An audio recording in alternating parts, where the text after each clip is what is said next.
নমস্কার বন্ধুরা, আমি স্মৃতি। আর স্মৃতির সংসারে সবাইকে স্বাগতম। বড়দের প্রণাম ও ছোটদের ভালোবাসা জানিয়ে আমি আমার ব্লগটি শুরু করছি। এখন বাজে রাত্রি 7টা। তো এটা আগের দিনের ভিডিও আমি এডিট করেছি। তো দেখতেই পাচ্ছ আমি ঘুগনি তৈরি করছি। আজ অনেক দিন পর ধরো ঘুগনি খেতে ইচ্ছে হয়েছিল, তো ওই জন্য ঘুগনি তৈরি করছি। আর তোমাদেরকে আজকে আমি আমার কিচেন কীভাবে ডেকোরেট করি সেই ওয়ালপেপার দিয়ে, তো সেগুলোই তোমাদের সাথে শেয়ার করব। ভিডিওটা একদম স্কিপ করবে না, দেখতেই থেকো আর পাশে থেকো। আর ভালো লাগলে অবশ্যই চ্যানেলটি সাবস্ক্রাইব করো। এর আগে প্রায় দিনই আমাদের এই ধরো কাবুলি ছোলার ঘুগনি হতো, আর করতাম, খেতাম, বেশ ভালোই লাগতো।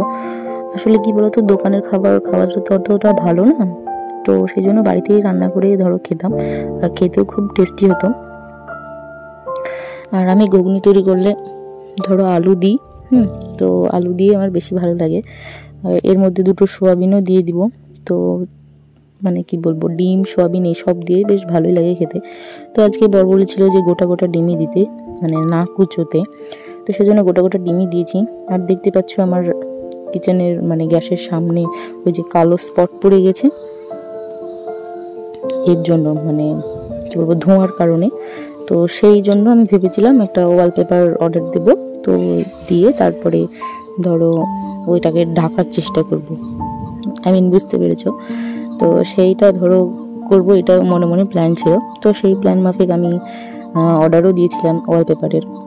তো আগে ভাবলাম আগে একটা নিয়ে আসি, আগে দেখি কেমন হচ্ছে, মানে জিনিসটা কেমন দিচ্ছে, তারপরে ধরো বেশি করে অর্ডার করবো, এটাই ভেবেছিলাম। তো সেই মতো একটা অর্ডার দিয়েছিলাম, আর সেটা চলেও এসেছে। তো সেটার গল্প পরে দিচ্ছি। এই যে আমার ঘুগনি রেডি। তো এটাই আজকে রাতে ডিনার হবে। ওয়াও, খুব সুন্দর খেতে হয়েছিল। এত ভালো খেতে হয়েছিল যে আমি গরম গরমই 2-3 চামচ খেয়ে নিয়েছি, এমনকি বাটিতে করে নিয়েও নিয়েছি। খুব ভালো লাগছিল খেতে। আমার রিয়াকশন দেখে বুঝতেই পারছো কতটা টেস্টি হয়েছিল খাবারটা।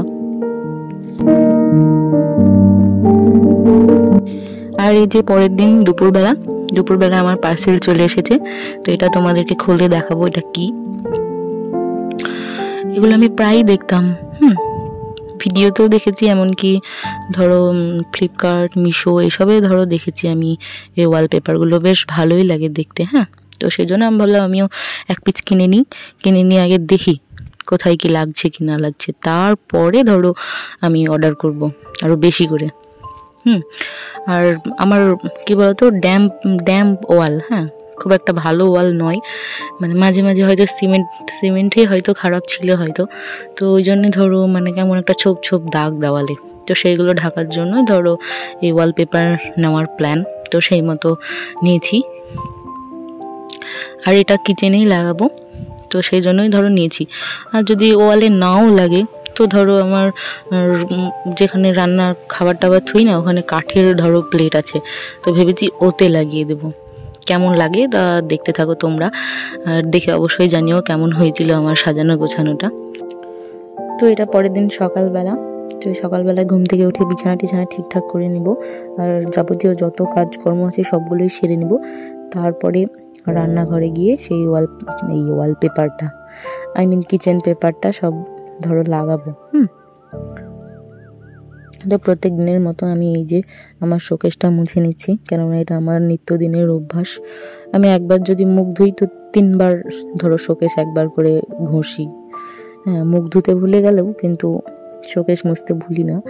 তোমরা হয়তো ভিডিওতে আমায় একবারই দেখো, কিন্তু আমি 3-4 বার এরকম দিতেই থাকি, কেননা রাস্তার পাশে বাড়ি তো, আর সবসময় ধুলো উড়ে উড়ে আসে। আর জানালার দরজা না খুললে থাকাও যায় না, যা বেজায় গরম। একটু রাত্রেবেলাতে যা একটু আরামদায়ক হয় আবহাওয়াটা, তো আমার ঘর কিন্তু আরামদায়ক একদমই নয়, এত গরম মানে বলে বোঝানো যাবে না। তো সে যাই হোক, আমি আমার কাজ করে নিই সকাল সকাল। তো এইদিকে মোছা ঘষা সারা, আমি এবার জামা কাপড়গুলো ভিজিয়ে দেবো, তারপরে ঘর দোর সব মুছে নেব। প্রত্যেক দিনের মতো ঝাড় দেওয়া, ঘর মোছা ছাড়া মেয়েদের আরও অনেক কাজ থাকে, যেগুলো আমরা মানে ভিডিওর মাধ্যমে তুলে ধরতে পারি না, আর ধরতে চাইলেও পাবলিকে জাতামাতা বলবে। তো সেই কারণে ধরো এইগুলোই ধরো আমরা করি। আর কেউ ভেবো না এমন যে শুধু এই ঝাড় দেওয়া মোছা ছাড়া আর কোনো কাজই করি না। তবে আজকে রান্নার দায়িত্বটা ভেবেছিলাম ওর বাবার ঘাড়েই দেবো, কিন্তু দেওয়া আর হয়নি। উনি এখনও বাড়ি আসেননি, তো সেই জন্য বলেছে 12টা 12:30 নাগাদ চলে আসবে। আর ঘরে তেমন সবজিও নেই যে সেগুলো রান্না করব, শুধু করলা আর ডাল ছিল, তো ডালটা বসিয়ে দিয়েছি। ভাত তো সকালেই বসিয়ে দিয়েছি, ভাত হয়ে গিয়েছে, ডাল চাপিয়েছি, আর পাশে কড়াতে করলা ভাজাও চাপিয়েছি। তো সেইগুলো করে নেব। আর তা করতে যদি উনি চলেই আসেন তাহলে ধরো সবজি টবজি যা আনবে ওটাই রান্না করব। তো আজকে আমার ভীষণ ঝিঙে আলুর তরকারি খেতে ভীষণ ইচ্ছে করছিল, বলেওছি আনতে, তবে আনবে কিনা দেখি। তো তা করে নিয়ে আস্তে আস্তে আমি এই কাজগুলো সেরে নিই। আগে জামা কাপড়গুলো ভিজিয়ে নেব, তারপরে ঘরদোরটা মুছে নেব।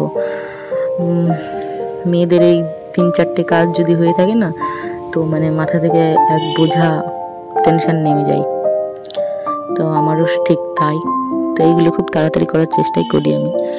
আর এদিকে দুপুর গড়তে গড়তে রোদ্রের তাপও প্রচণ্ড হয়ে যায়, তবু আজকে হালকা হালকা মেঘলা ছিল। তো দুপুরের দিকে আবার সেই যেমনকার তেমন, সকালের দিকে একটু মেঘলা মেঘলা করছিল।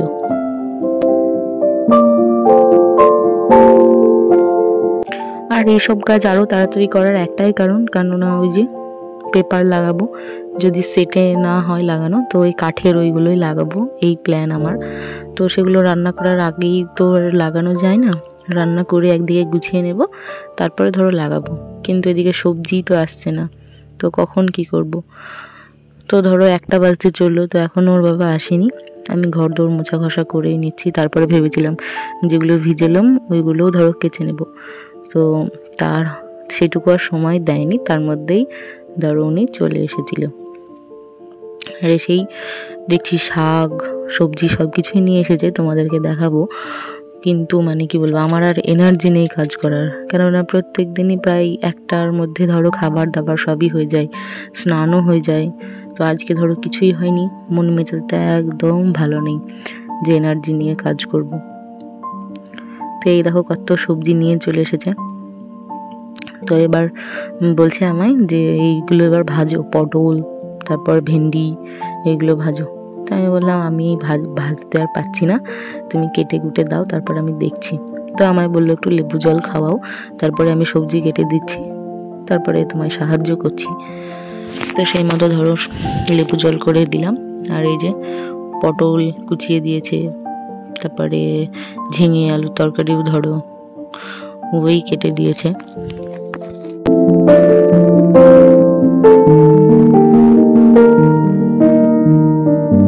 যখন ঝিঙে আলুর তরকারি হতো না, মানে আমার ভালো লাগতো না, অনেক রকমের মানে অনেক কিছু দিয়ে তৈরি করতে হতো, ঝিঙে আলু কচু বেগুন আরও সব অনেক কিছু, তো ভালো লাগতো না। তো একদিন দিদির বাড়ি বেড়াতে গিয়েছিলাম, তো সেখানে খেয়ে এসেছিলাম আলু আর ঝিঙের তরকারি, ওহ মুখে লেগে আছে। আর সেই রকমই বাড়িতেও রান্না করে খাই। তো এই দেখো বক বক করতে করতে এই যে চলে এসেছি কিচেনের মাপ নিতে। কিচেনের তো নয়, ওই যে সেটটা দেখলে না উপরে, ওটা আর লাগেনি। এই পেপারটা খুবই পাতলা, হ্যাঁ এগুলো মসৃণ জায়গায় লাগবে, আই মিন শান মেঝে, বুঝতে পারছো আমার কথা, ওই মেঝেতে হলে ঠিক আছে লাগবে, কিন্তু ওই যে খড়খড়ে যে দেওয়ালগুলো হয় না, মানে কি বলতো রং নেই প্লাস্টার শুধু, তো সেইগুলোই ধরো এই পেপার লাগবে না, এই ওইগুলোর জন্য আলাদা পেপার মানে কিনতে হবে। তো সেজন্য সেটে যেহেতু লাগলো না, যেখানে লাগাবো ভেবেছিলাম খারাপ দেওয়ালটাই, তো সেখানে যখন লাগলো না তখন আমি ভেবে নিলাম এই কাঠেই লাগিয়ে দেবো। আর কাঠে লাগানোর পরেও দেখতে বেশ ভালোই লাগছিল।